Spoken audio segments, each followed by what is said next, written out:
Shalom, silahkan duduk kembali Bapak Ibu sekalian. Pada sore hari ini saya ingin berbagi kebenaran firman Tuhan. Saya diberikan akan sebuah judul, yaitu Mesbah, Rahasia Perjalanan Iman. Saudara, sebelum saya ingin mengajak saudara untuk membuka akan teks ayat-ayat yang akan menjadi dasar dalam kebenaran firman Tuhan sore hari ini, saya mau menceritakan akan ada sebuah kisah, yaitu di mana seorang keluarga yang dianggap sangat berhasil. Dia diwawancarai dalam sebuah podcast, dan bapak ini dan keluarganya begitu rupa dia berhasil, dianggap berhasil dan menjadi inspirasi begitu banyak orang, karena dia memulai dari bisnisnya, dari satu rumah yang kecil, dari tempat di mana kios yang kecil. Dalam beberapa waktu kemudian dia menjadi orang yang memiliki ratusan, yaitu karyawan. Dan disaksikan begitu banyak orang bahwa keluarganya utuh, suami istri belum pernah kedengaran terjadi perselingkuhan, dan anak-anaknya dipakai Tuhan yang luar biasa di dalam keluarga mereka maupun dalam sebuah usaha mereka. Nah, wartawan ini mencari, meriset berminggu-minggu, menemukan akan 10 orang yang pernah bersama dengan dia.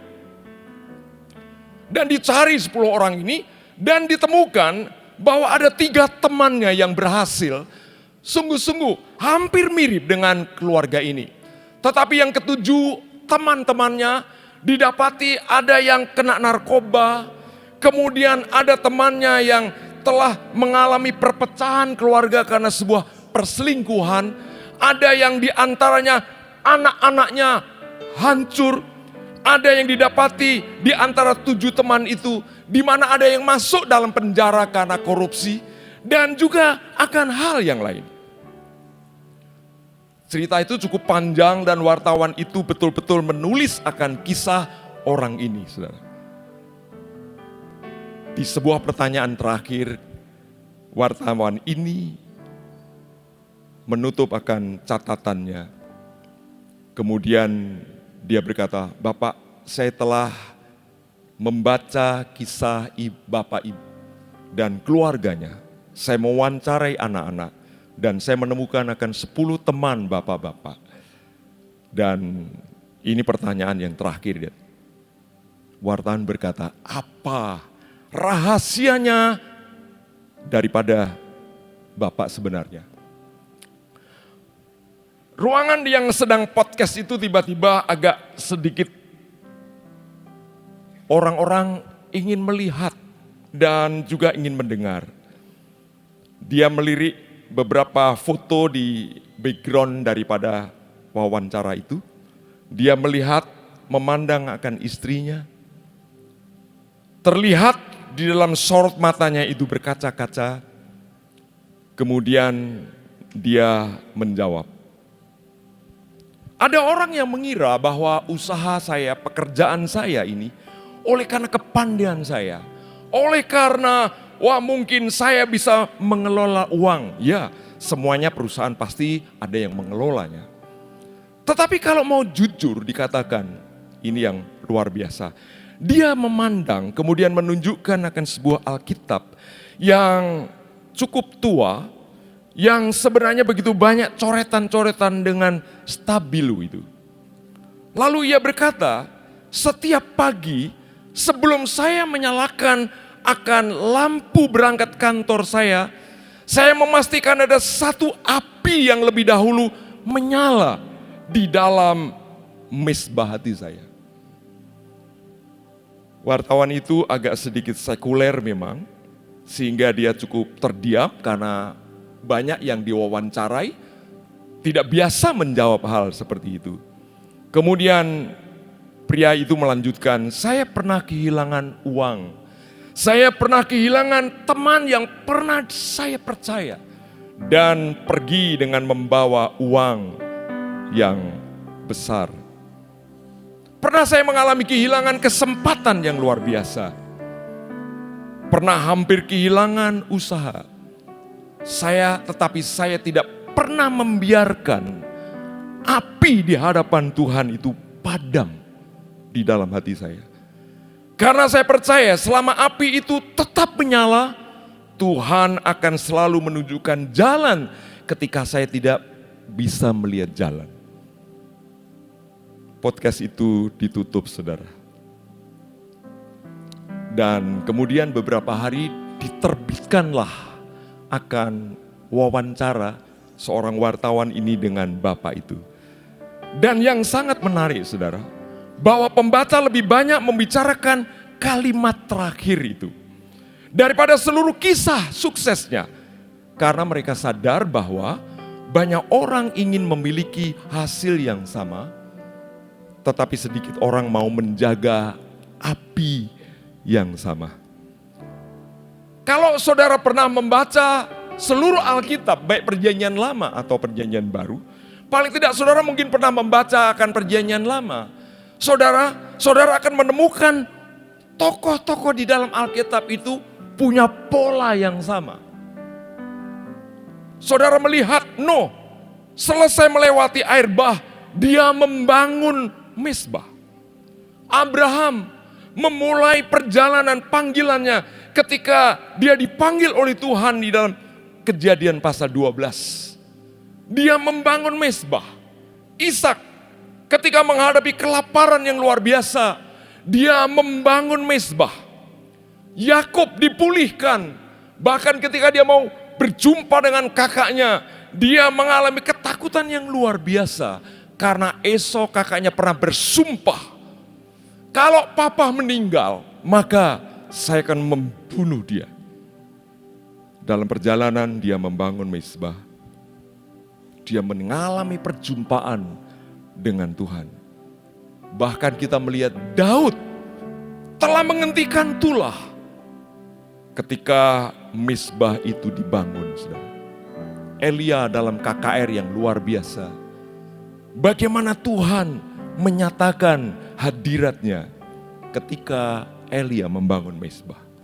Saudara-saudara, kita melihat beberapa tokoh yang saya sampaikan pada saudara, itu adalah beda zaman, beda tahun, beda tempat. Tetapi yang luar biasa adalah mereka memiliki pola yang sama, yaitu akan mezbah. Mereka memiliki satu rahasia, mereka tidak pernah kehilangan mezbah di tengah-tengah situasi apapun. Pada sore inilah saya ingin berbagi dengan saudara. Mungkin saudara tidak sesuatu yang baru, tetapi saya sore hari ini ingin merefresh ulang. Saya ingin menyegarkan ingatan kita sama-sama. Kita ingin mari bersama-sama kembali kepada mezbah. Karena kita melihat nanti bahwa mezbah selalu mendahului mujizat. Mezbah itu selalu mendahului kemenangan. Mezbah selalu mendahului penggenapan akan janji Tuhan. Pertanyaan yang sederhana adalah, apa itu mezbah? Mezbah itu adalah sebuah perjanjian, itu sebuah covenant. Ketika seseorang membangun mezbah, dia membangun sebuah perjanjian dia dengan Tuhan. Di dalam mezbah itu dia menyerahkan seluruh hidupnya kepada Tuhan. Saudara-saudara, disitulah di mana orang-orang yang kita baca tadi, yang saya sebut tadi, adalah di mana mendirikan mezbah itu dan mereka mengalami perjumpaan dengan Tuhan. Saudara, saya melihat kata mezbah itu adalah berasal dari kata yaitu misbah. Berasal dari kata kerja sabah yang berarti menyembelih korban. Atau mempersembahkan korban kepada Allah. Jadi ketika saudara tanya mezbah, tadi ada seorang ibu setelah pagi tadi selesai.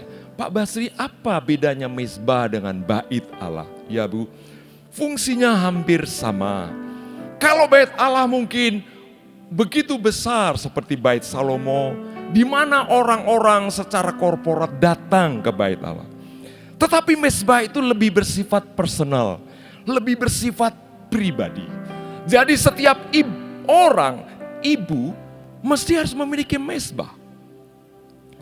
Ketika kita datang kepada mezbah, kita itu seperti domba atau hewan yang sedang disembelih. Itu adalah sebuah korban.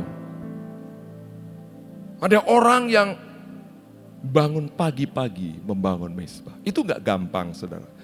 Dalam beberapa minggu terakhir atau bulan terakhir ini, saya membangun mezbah jam 3 pagi.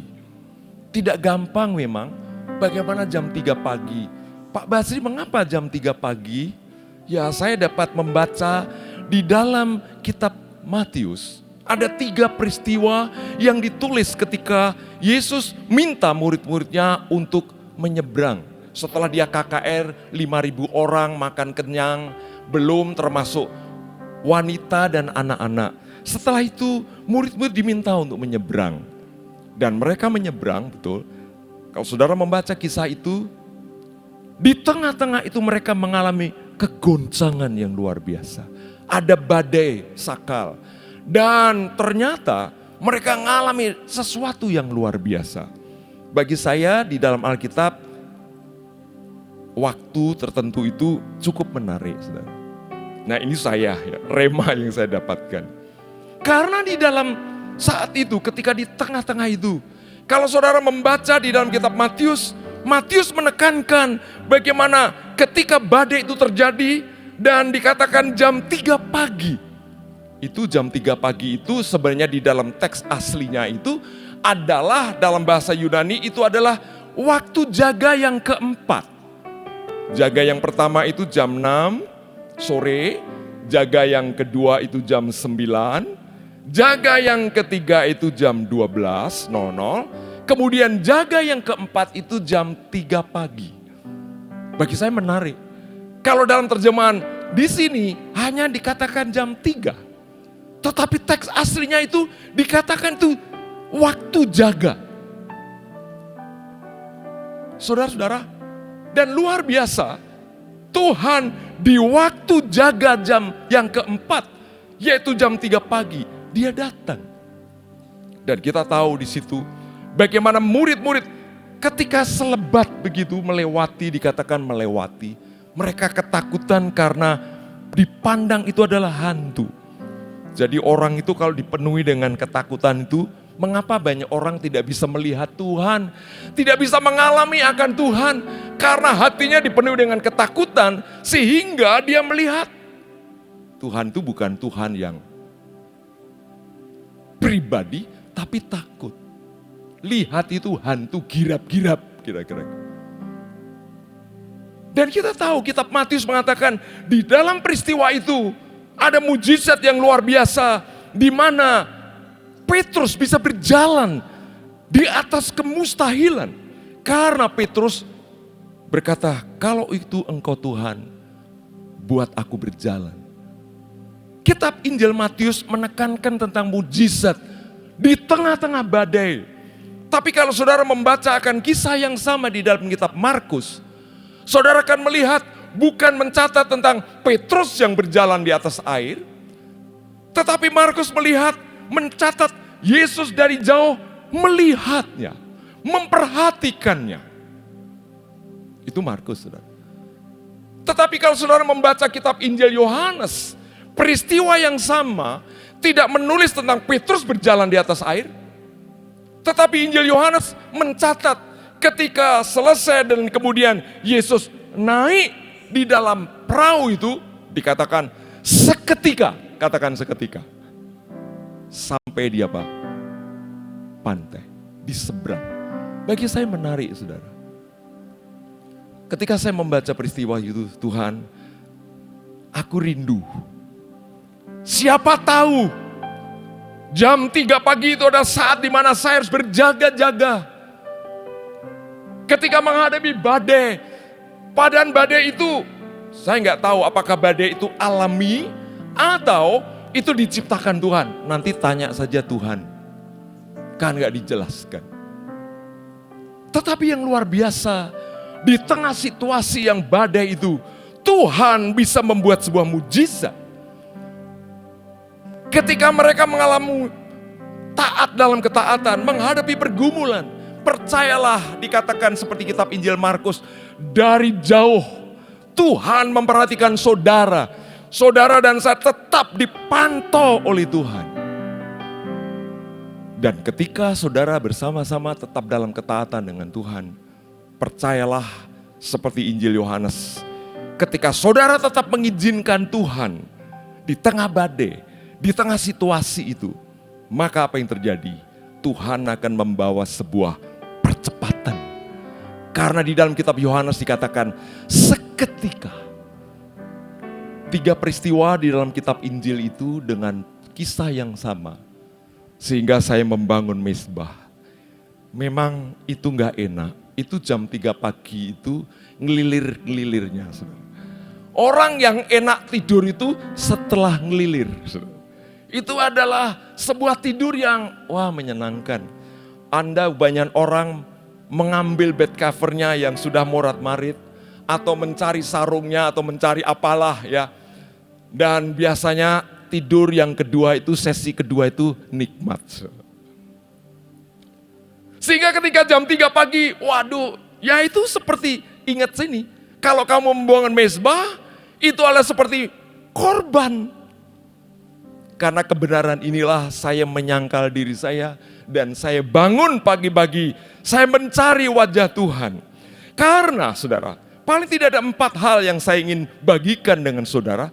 Di dalam mezbah itu tempat memulai perjalanan iman. Katakan sama-sama, mezbah tempat memulai perjalanan iman. Di dalam Kejadian pasal 12 ayat 7 dan 8 berkata demikian. Ketika itu Tuhan menampakkan diri kepada Abram dan berfirman, aku akan memberikan negeri ini kepada keturunanmu. Maka didirikannya di situ mezbah bagi Tuhan yang telah menampakkan diri kepadanya. Kemudian ia pindah dari situ ke pegunungan di sebelah timur Betel. Ia memasang kemahnya dengan Betel di sebelah barat dan Ai di sebelah timur. Lalu ia mendirikan di situ mezbah bagi Tuhan dan memanggil nama Tuhan. Saudara, kalau saudara membaca di dalam Kejadian pasal 12, itu adalah panggilan Abraham yang dari Tuhan. Sebelum Tuhan memberikan tanah perjanjian, sebelum Tuhan menggenapi janji anak kepada Abraham dan Sarah yang mandul. Sebelum Abraham melihat lebih lagi, saudara lihat bagaimana Abraham membangun sebuah mezbah. Yang dia lakukan pertama-tama adalah dia membangun mezbah. Saudara-saudara, mezbah ini menunjukkan bahwa Allah lebih penting daripada tujuan semuanya. Banyak orang mengejar berkat, tetapi Abraham mengejar Tuhan. Orang sekarang sering bertanya, apa yang bisa Tuhan kerjakan kepada hidup saya? Tetapi Abraham bertanya, bagaimana aku bisa menyenangkan hati Tuhan? Saudara-saudara, saya diberkati dengan seorang ibu yang bernama Susanna Wesley.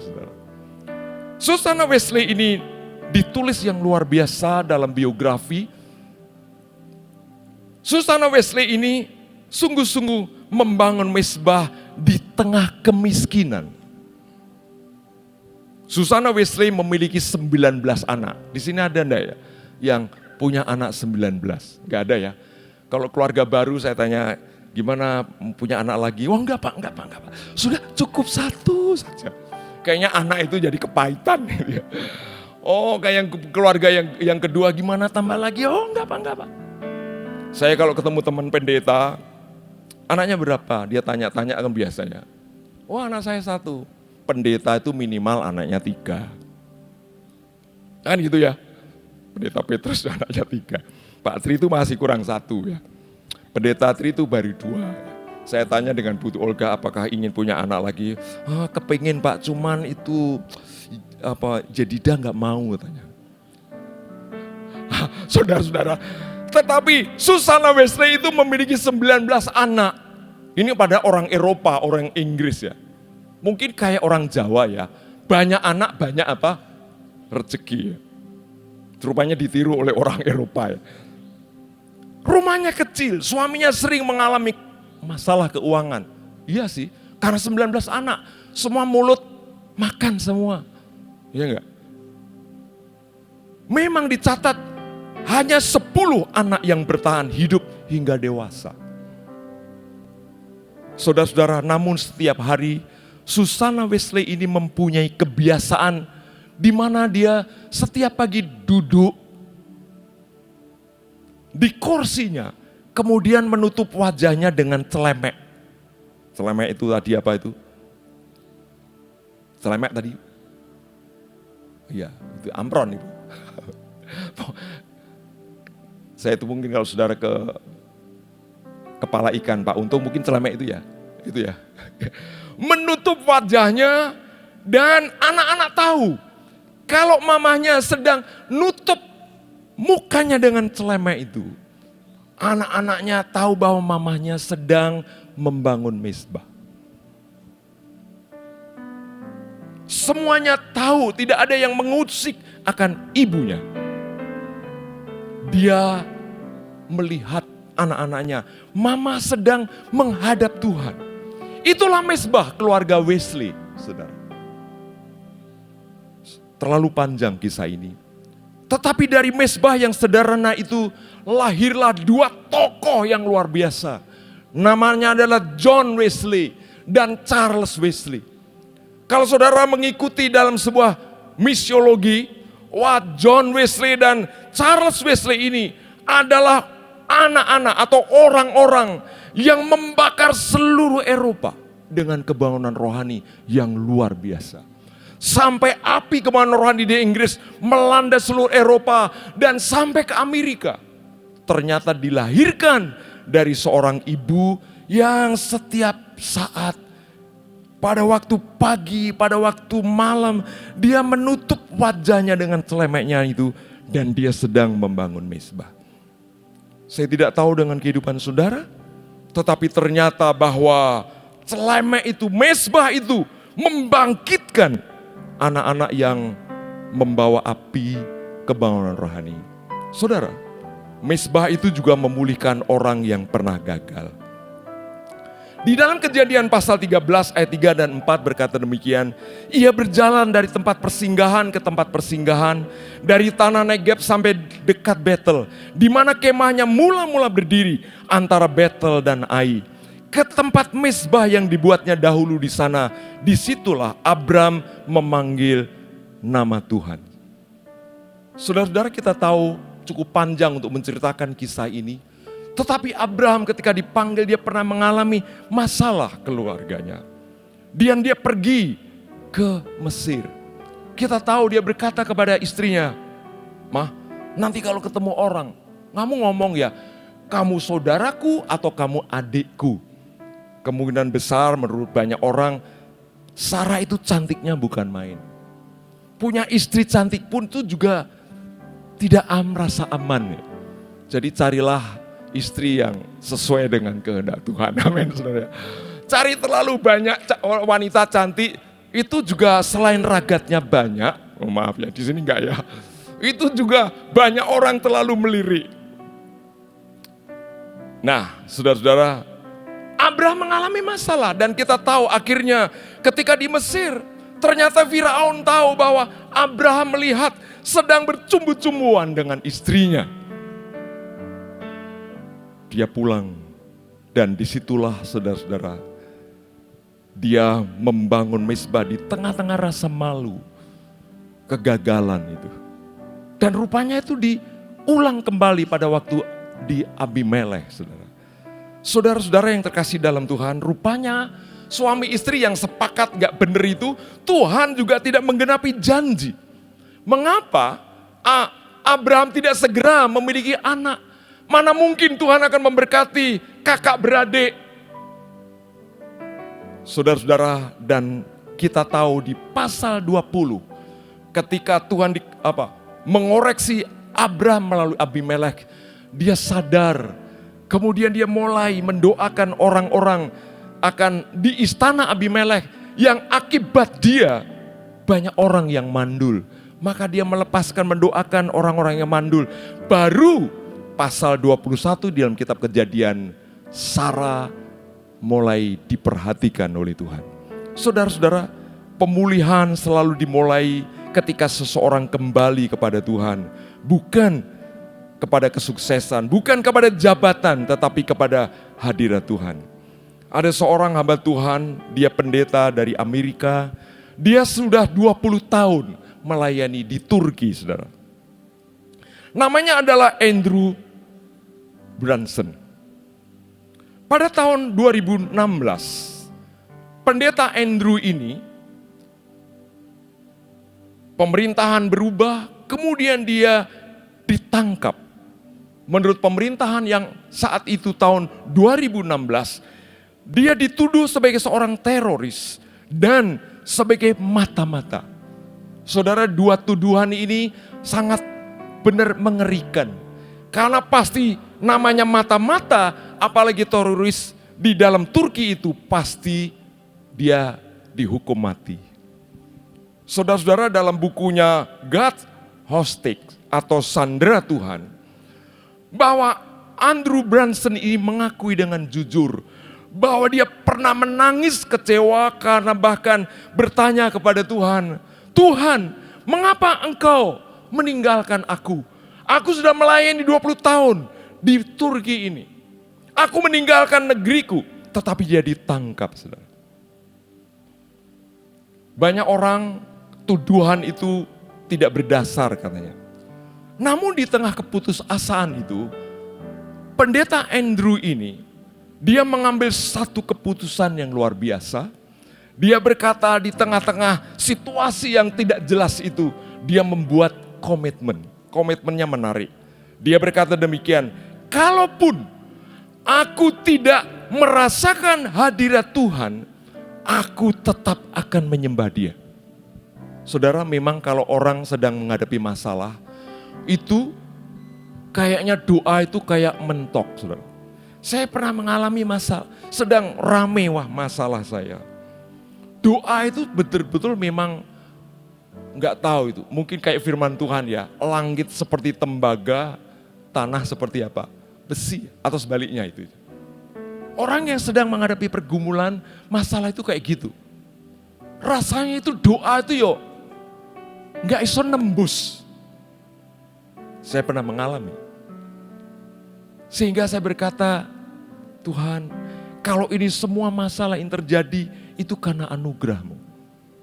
Tetapi daripada Andrew ini, pendeta ini, dia berkata di tengah penjara yang tidak pasti berapa lama dihukum, dia berkata, Tuhan, kalaupun aku tidak merasakan hadirat-Mu, aku tetap akan menyembah Engkau. Sejak hari itu dia katakan, ditulis dalam buku itu, dia kayak pelong, saudara. Dan penjara itu menjadi tempat yang luar biasa, yang eksklusif bagi dia. Dia menjadikan penjara itu mezbah, saudara. Puji Tuhan, pemerintahan Turki akhirnya memutuskan dia hanya di penjara 2 tahun, saudara. Orang berkata, oh, mujizat yang terbesar adalah dia dibebaskan. Tetapi dalam buku itu dia berkata, tidak. Dia bersaksi, imanku tidak bertahan karena aku merasakan Tuhan. Imanku bertahan karena aku memilih tetap setia kepadanya. Tahun 2018 akhirnya dia dibebaskan. Kemudian dia menjawab pertanyaan para wartawan, engkau mengalami mujizat yang besar karena engkau dibebaskan. Dia berkata, tidak. Mujizat yang terbesar dalam hidup saya adalah justru ketika saya sedang menghadapi pergumulan ini dan penjara itu menjadi mezbah di dalam kehidupan saya. Saudara, saya tidak tahu dengan mezbah saudara. Mezbah itu jadikan sesuatu awal. Bahkan ketika saudara menghadapi sebuah kegagalan, jadikan itu mezbah menjadi bagian dalam hidup saudara. Tadi pagi saya ceritakan mengenai jemaat, di hari Minggu kemarin dia juga cerita kembali. Dia betul-betul mengalami kehidupan yang sebenarnya kacau. Dia seorang istri yang sebagiannya melayani akan usaha bisnisnya. Tetapi dia selalu mendapatkan persekusi. Dia secara verbal lewat perkataan suaminya. Ngomongnya itu dia sampai berkata, Pak, saya nggak mau menyebut nama kata-kata yang diucapkan suami saya. Bukan saja perkataan yang secara verbal itu, tetapi juga tamparannya. Kalau orang mungkin ada akan berkata, sudah cukuplah, mungkin selesai. Tetapi ibu ini membangun mezbah. Dia mencurahkan isi hatinya. Setiap dia berdoa, banyak linangan air mata. Karena perkataan-perkataan itu. Dia bersaksi, saya sampai tidak berani ngomong dengan teman-teman MK saya, MPP saya. Karena kalau diceritakan itu malu. Tetapi hanya saya berdoa kepada Tuhan. Dan bagaimana ibu mengalami sebuah terobosan. Ketika saya berdoa, memang ketika dalam kesusahan itu kadang yang mentok. Tapi suatu saat ketika saya berdoa, saya menyerahkan kepada Tuhan. Saya mendengar tidak audible memang, tetapi ada sebuah impresi kata-kata yang menarik, kasih mula-mula. Dia ingat dengan kesegaran pikirannya, kasih mula-mula.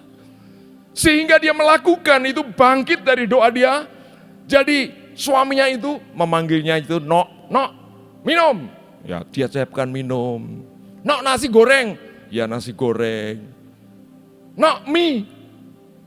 Melakukannya. Dia ingat bagaimana dia pertama mencintai akan suaminya. Yang tidak dipaksa oleh orang lain, tapi itu keputusan dia. Nah luar biasa saudara. Bagi saya luar biasa. Karena di tengah-tengah seperti itu dia mengalami kebangkrutan. Memang saya perhatikan kadang 1 bulan, waduh bagus sekali ke gereja. Nanti 2 bulan tidak datang. Dikunjungi, tidak ada kontak. Rupanya saya baru tahu, Pak saya malu ke gereja karena sembab. Tapi luar biasa ketika dia dipulihkan, dia melayani suaminya. Tuhan itu membuka jalan. Ada orang pengusaha yang cukup besar, kontak dia, ibu, mengapa? Dia ceritalah banyak. Singkatnya dia berkata, silakan pakai. Ibu mau beli mesin apa? Dia di plastik saudara. Wah gak ada modal, wes saya akan bantu. Belilah mesin ini. 1, 2, dipercaya 3. Sampai minggu kemarin berkata, diberi lagi yang keempat. Di tengah-tengah situasi yang sulit, Tuhan memulihkan. Ketika dia ada di dalam mezbah. Di sebuah kesaksian terakhir dia berkata, Pak, saya ini bersyukur pada Tuhan. Belum pernah puluhan tahun ini saya menikah dengan suami saya. Beberapa waktu yang lalu dia berkata demikian, no, kamu itu ternyata pinter ya. Wah kata no kamu ternyata pinter itu memberikan apa saudara? Wah seperti es yang menyegarkan dia. Rupanya istri itu dipuji juga ternyata itu wah luar biasa. Saya punya teman namanya Pendeta Triwaryanto. Suami istri ini saling puji memuji saudara. Saya ini bukan orang yang suka memuji saudara. Rodok longko memuji saudara. Saya lebih tidak perkataan tetapi tindakan ya. Kalau capek saya masih mau mengasah-asah kayak gitu. Ya itu bagian daripada saya masih suka asah-asah saudara. Meskipun istri saya jangan itu ya ndelok case masa sekian jam ya saya bantu asah-asah gitu ya. Saya bukan orang yang romantis, tetapi saya mau membantu. Sebab kalau orang suami romantis itu pacarnya akeh. Jadi kalau suamimu itu romantis ya hati-hati. Jadi kalau suami Anda enggak romantis puji Tuhan, amin. Kalau suamimu romantis nanti banyak cewek-cewek. Kembali ke yang ketiga, mezbah itu membawa kita sampai kepada tujuan Tuhan. Dalam Kejadian pasal 22 ayat 9 sampai 14, Sampailah mereka ke tempat yang dikatakan Allah kepadanya. Lalu Abraham mendirikan mezbah di situ. Disusunnyalah kayu, diikatnya Ishak anaknya itu, diletakkannya di mezbah itu di atas kayu api. Sesudah itu Abraham mengulurkan tangannya, lalu mengambil pisau untuk menyembelih anaknya. Tetapi berserulah malaikat Tuhan dari langit kepadanya, Abraham, Abraham. Sautnya, ya Tuhan. Lalu ia berfirman, jangan bunuh anak itu dan jangan kau apa-apakan dia. Sebab telah ku ketahui sekarang bahwa engkau takut akan Allah dan engkau tidak segan-segan untuk menyerahkan anakmu yang tunggal kepadaku. Lalu Abraham menoleh dan melihat seekor domba jantan di belakangnya yang tanduknya tersangkut dalam belukar. Abraham mengambil domba itu lalu mengorbankannya sebagai korban bakaran pengganti anaknya. Dan Abraham menamai tempat itu Tuhan menyediakan. Sebab itu sampai sekarang dikatakan orang di atas gunung Tuhan, yaitu tempat mezbah di mana Abraham membuatnya, dikatakan akan disediakan. Puncak kehidupan Abraham terjadi di atas mezbah. Kalau ditanya apa mezbah itu? Mezbah itu adalah di mana itu tujuan Tuhan akhir. Di mana Anda dan saya mengalami perjumpaan dengan Tuhan. Ayub, dia pernah mengalami keberhasilan yang luar biasa. Ayub itu orang yang tahan banting. Bisnisnya hancur, anak-anaknya mati, bahkan istrinya pun yang harus menjadi penolong justru menjadi pelonglong bagi dia. Mengintimidasi. Teman-temannya yang menjadi sahabat juga sama mengintimidasi. Hanya satu teman, Elihu. Elihu itu selalu berbicara tentang roh Allah. Menurut saya Elihu itu orang karismatik menurut saya. Karena dari teman-teman yang lainnya, filsafat tentang banyak hal. Tetapi Elihu itu selalu berkata, bukankah roh Tuhan ada padamu? Dan sejak saat itu Ayub mengalami pemulihan. Dan dia berkata, selama ini aku mengenal engkau dari kata orang. Tetapi aku sekarang mencabut perkataanku. Sebab aku mengenal engkau face to face dalam hidupnya. Dari mana seperti itu? Di dalam Ayub pasal 29 ayat 4 dikatakan, Ayub punya kebiasaan, yaitu dia bergaul karib dengan Tuhan di kemahnya. Saudara-saudara yang kasih dalam Tuhan, puncak daripada kehidupan mezbah adalah di mana Anda dan saya mengalami perjumpaan dengan Tuhan. Sehingga saudara berkata, semuanya sudah tidak punya arti sama sekali. Kecuali ketika saudara mempersembahkan hidup saudara kepada Tuhan. Mezbah itu, saudara yang keempat, memampukan saudara dan saya bertahan di tengah krisis.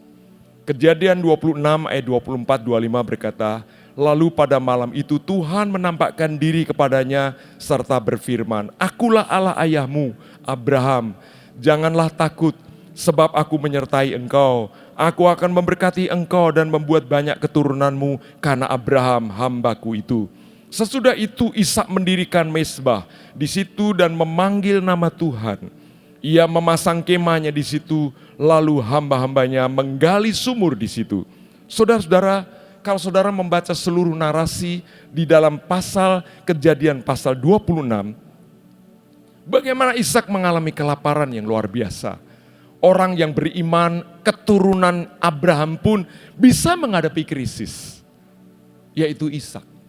Tetapi Alkitab mencatat di tengah-tengah krisis itu Ishak itu menggali sumur. Sumur yang pernah digali oleh Abraham ayahnya. Sumur yang sama orang Filistin ditutup. Karena apa? Tidak ada lagi sumber. Tetapi Ishak menggali sumur itu. Dan dikatakan sumur itu berbual-bual. Direbut oleh orang Filistin. Dia gali kembali sumur yang lama itu. Digali kembali, berbual-bual, direbut kembali. Sampai dia membuat sumur yang baru, berbual-bual juga. Saudara-saudara, sumur yang sama, di tempat yang sama, tetapi digali dengan orang yang berbeda, ternyata punya hasil yang berbeda. Apa yang membuat, bagi saya perenungan dalam ayat itu, apa yang membuat sumurnya itu berbual-bual? Ternyata kita melihat bahwa Ishak itu membangun mezbah. Saya ingin mendorong kita semuanya, mari bangun mezbah kembali dalam hidup saudara. Lot dan Abraham berbeda. Abraham diberkati ketika Lot bersama-sama dengan Abraham diberkati. Kita baru tahu Lot berpisah. Abraham masih tetap membangun mezbah. Lot, kalau saudara membaca, tidak ada mezbah dalam perjalanan daripada Lot. Meskipun Lot melihat lembah Yordan yang luar biasa, ternyata ujung daripada kehidupan Lot yang tanpa mezbah. Sodom dan Gomora dicungkir balikan. Istrinya menjadi tiang garam. Anak-anaknya mengalami kehidupan yang sangat amoral. Saudara-saudara yang kasih dalam Tuhan, dalam kondisi seperti ini, mari kita bangun bukan rutinitas. Ternyata mezbah itu bagian daripada spiritualitas. Banyak orang menghidupi secara rutinitas dalam gereja, tetapi nggak punya spiritualitas dalam hidupnya. Mezbah itu adalah kehidupan spiritualitas saudara dan saya. Untuk itu saudara-saudara, mari kita akan perhatikan perjalanan para tokoh orang yang beriman tadi. Untuk itu saudara, Imamat pasal 6 ayat 12, saudara berkata, Pak, saya sudah membangun mezbah, puji Tuhan. Tetapi dikatakan, tetaplah jaga api saudara. Jangan bawa api asing di dalam mezbahmu. Imamat pasal 6 ayat 12 dikatakan, api yang di atas mezbah itu harus dijaga supaya terus menyala. Jangan dibiarkan padam. Tiap-tiap pagi imam harus menaruh kayu di atas mezbah, mengatur korban bakaran di atasnya, dan membakar segala lemak korban keselamatan di sana. Saudara. Tuhan berkata, jagalah api saudara itu tetap terus menyala. Bangun akan mezbah saudara. Jangan biarkan api saudara padam. Saudara-saudara, tetapi yang menarik dalam Imamat itu, ketika saya membaca, merenungkan di dalam pasal 6, tetapi dalam pasal 10 ditemukan ada api asing. Saudara. Imamat 10 ayat 1 dan 2 berkata demikian, kemudian anak-anak Harun, Nadab dan Abihu masing-masing mengambil perbaraannya, membubuhkan api ke dalamnya, serta menaruh ukupan di atas api itu. Dengan demikian mereka mempersembahkan ke hadapan Tuhan api asing yang tidak diperintahkannya kepada mereka. Kata api asing itu dari kata diambil yaitu adalah es-syara, yang artinya adalah api yang asing, api yang tidak sah, api yang bukan berasal dari sumber yang telah ditentukan Allah Tuhan. Api yang tidak diizinkan. Saudara-saudara, saya itu dalam beberapa minggu atau bulan terakhir ini, saya tuh ngerenungkan saudara. Orang Kristen itu, saya secara pribadi ya, mungkin gak tahu dengan saudara. Mungkin tambah usia gitu ya. Tambah usia kan ingin finish well and finish strong gitu ya. Saya merenungkan bahwa hidup kekristenan itu ternyata tidak gampang-gampang banget, saudara. Betapa pentingnya kita itu mempersembahkan sesuatu yang murni benar. Suatu saat Tuhan mengoreksi seorang wanita Samaria. Ketika Tuhan ketemu dengan wanita Samaria, wanita itu berkata, engkau menyembah di Yerusalem, kami menyembah di Gerizim di tempat ini. Kemudian dari pembicaraan itu Tuhan berkata, sudah tiba waktunya Tuhan engkau harus menyembah Allah dengan menyembah dalam roh dan kebenaran. Saya renungkan lama. Banyak orang berkata, menyembah dengan roh itu bahasa roh, iya oke lah. Tetapi konteks itu berkata, kalau kita baca, bahwa wanita ini, dia tidak menyembah Allah dalam roh dan kebenaran. Dia tetap menyembah hari Sabat di Gerizim itu, di Gunung Gerizim. Itu adalah bait Allah yang dibangun oleh orang Samaria. Sahabat sama. Tetapi ketika dia keluar dari penyembahan dia keluar. Dia dikatakan punya 5 pria yang tidak terkoneksi sebagai seorang suaminya. Sekarang ini mungkin ya TTM, teman tapi apa? Mesra, kira-kira kayak gitu. Dia punya 5 pria yang tidak terikat dengan pernikahan. Sehingga dia kalau hari Sabat ya ke bait Allah, tetapi dia keluar dari bait Allah, dia dosa tetap jalan itu. Dia tidak hidup di dalam kebenaran. Sehingga ayat itu Tuhan berkata, saat sudah tiba saatnya engkau menyembah kepada Allah dalam roh dan kebenaran. Mau di dalam gereja, di luar gereja, engkau sedang menyembah Tuhan. Hidup dalam kebenaran. Itu artinya menyembah Allah dalam roh dan kebenaran. Kitab Kolose berkata, kalau kamu bekerja kepada orang, lakukanlah kamu seperti bekerja untuk Tuhan. Tuhan Yesus pernah berkata kepada orang-orang, oh berbahagialah engkau, sebab pada waktu aku lapar, engkau memberi aku makan. Ketika aku telanjang, engkau memberi aku apa? Pakaian. Ketika aku haus, engkau memberi aku minum. Sampai orang itu berkata, kapan Tuhan? Kapan? Saya rindu apa yang kita lakukan itu semata-mata hanya untuk siapa? Untuk Tuhan. Saudara-saudara yang terkasih dalam Tuhan, untuk itu saudara, mari kita melakukannya dengan api yang benar. Ada Barnabas memberi persembahan. Ananias memberi persembahan yang sama. Tetapi Ananias dan Safira mati. Memberi persembahan. Karena apa? Ananias dan Safira memanipulasi. Itu seperti api asik.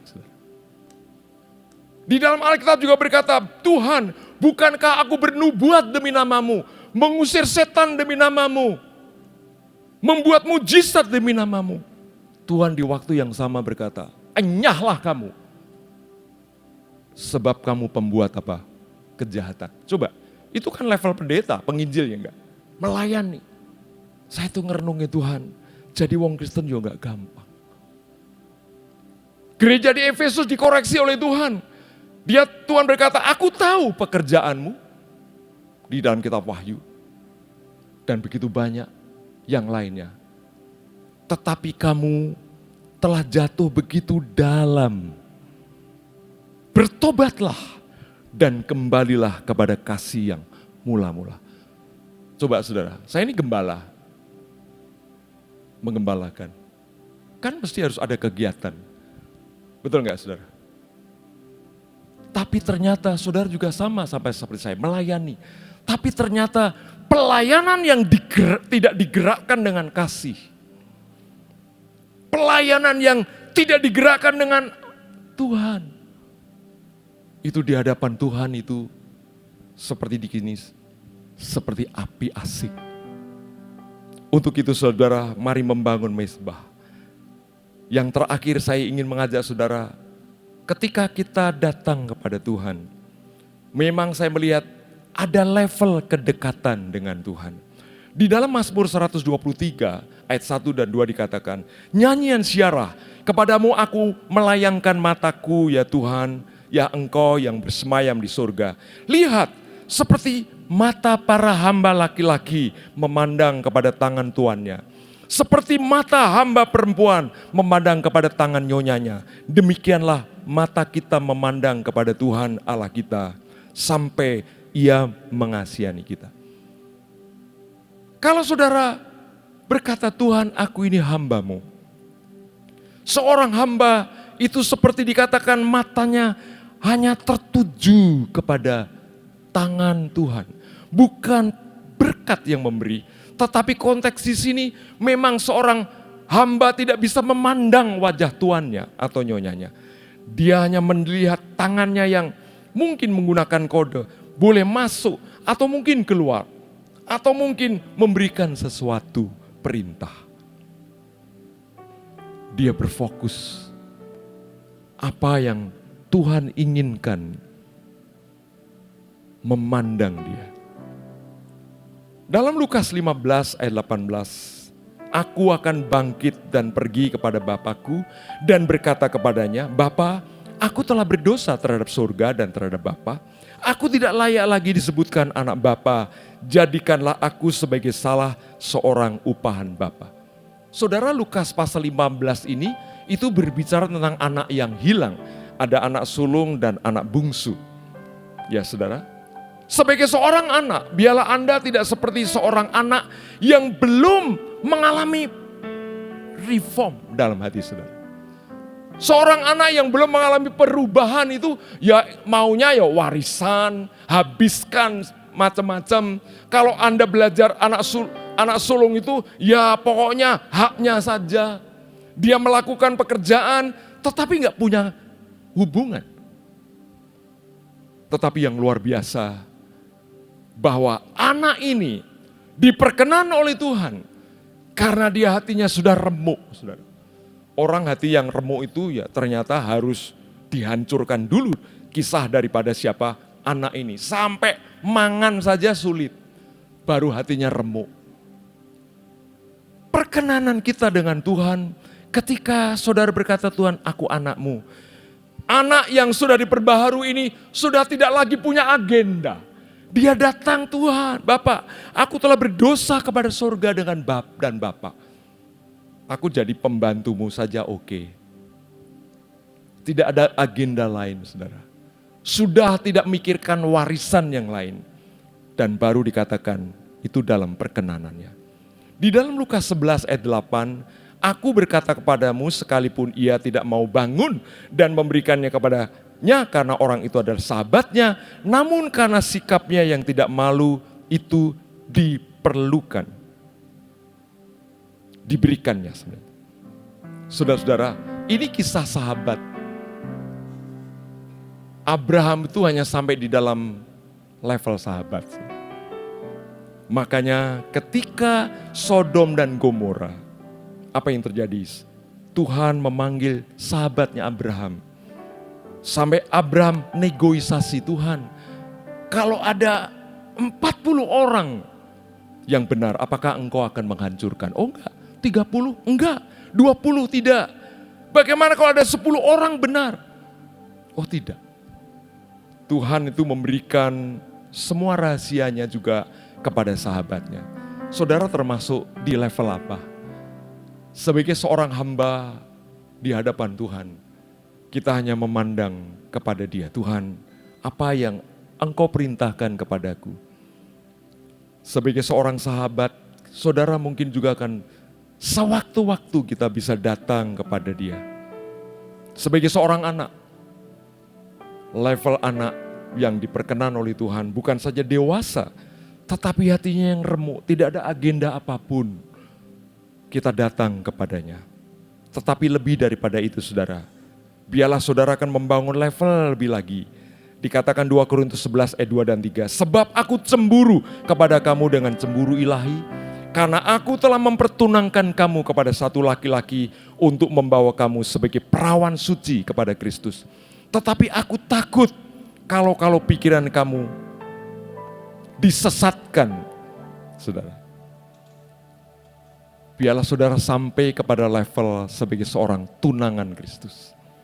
Yang minyak selalu tersedia. Paulus takut kalau orang Korintus itu selingkuh kira-kira. Sebagai seorang tunangan hanya dia dikobarkan dengan cinta yang mula-mula kepada Tuhan. Tetapi yang terakhir, Kidung Agung. Alkitab mengajar kepada saudara dan saya bukan hanya puas sebagai seorang hamba, seorang sahabat, seorang anak yang remuk hati. Tapi Tuhan, Alkitab mengatakan sampai kepada tunangan. Dan dikatakan di dalam Kidung Agung pasal 1. Kidung Agung dari Salomo, kiranya ia mencium aku dengan kecupan. Ketika saya baca ayat ini saya takut sebenarnya. Kalau saudara membaca buku daripada Pendeta Agung tentang Musa itu mati karena dicium Tuhan. Kita cari saudara referensi, memang ada saudara. Tuhan, aku tidak mau dicium Tuhan meninggal sampai sekarang. Anak saya 2 belum menikah kira-kira. Tetapi luar biasa, karena cintamu lebih nikmat daripada anggur. Harum bau minyakmu, bagikan minyak yang tercurah namamu. Oleh sebab itu gadis-gadis cinta kepadamu. Tariklah aku di belakangmu. Marilah kita cepat-cepat pergi. Sang Raja telah membawa aku ke dalam maligai-maligainya. Dalam bahasa Inggris dikatakan inner chamber. Itu adalah secret place. Kami akan bersorak-sorak dan bergembira karena Engkau. Kami akan memuji cintamu lebih daripada anggur. Layaklah mereka cinta kepadamu. Paulus menjelaskan kisah relasi hubungan Anda dengan Tuhan itu dikatakan Efesus pasal 5:31. Sebab itu laki-laki akan meninggalkan ayahnya dan ibunya dan bersatu dengan istrinya sehingga keduanya itu menjadi satu daging. Rahasia ini besar, tetapi yang aku maksudkan ialah hubungan Kristus dan jemaat. Ketika saya membangun paradigma seperti ini, saudara, wah, saya bisa menilai diri saya sendiri. Tuhan, ternyata aku belum apa-apanya. Saya kadang-kadang hanya minta hak saya.